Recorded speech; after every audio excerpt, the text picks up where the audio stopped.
On the swing positions here, and as I mentioned, you can even see part of it here. Your feet are significantly wider than your own shoulders. And again, look how by you being a little bit on the flats of your feet as well as a couple of our earlier gentlemen, you've got to raise the club angle up quite locked and rigid, right?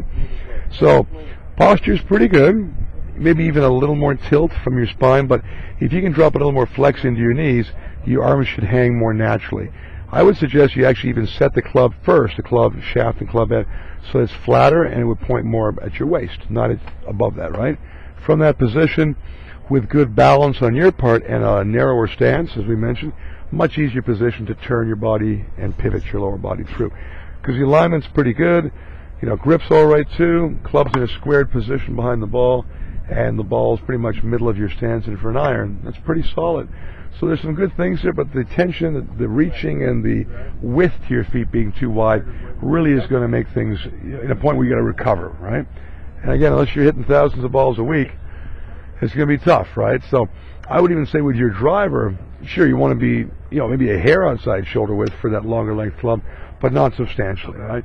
So, that's something you can even look at a mirror, face on, to see that and get used to those positions. We'll watch the club as it goes away from the ball now. And on the way back, so the club goes back just almost outside the ball. So the club kind of moves a little bit away. And you do that because your arms are in no man's land, they're tense, right? So the club kind of hitches out, then it gets lifted up and over your shoulder. You can see how your legs kind of unravel. The left knee pops out and the right leg locks. Well, that's kind of your way to support yourself, right? So if you were a little more connected and a little better balanced, as you turn the top half of your body, as I'm doing to the right, the lower half can stay flexed and more stable or quieter. It's easier and less recovery required. Because on the way back down, you throw your arms in front, you reflex your right knee, you clear your left hip, you extend your arms through, and your legs kind of trail behind. So lots of recovery. So that can be a lot easier with less moving parts as a goal. Okay?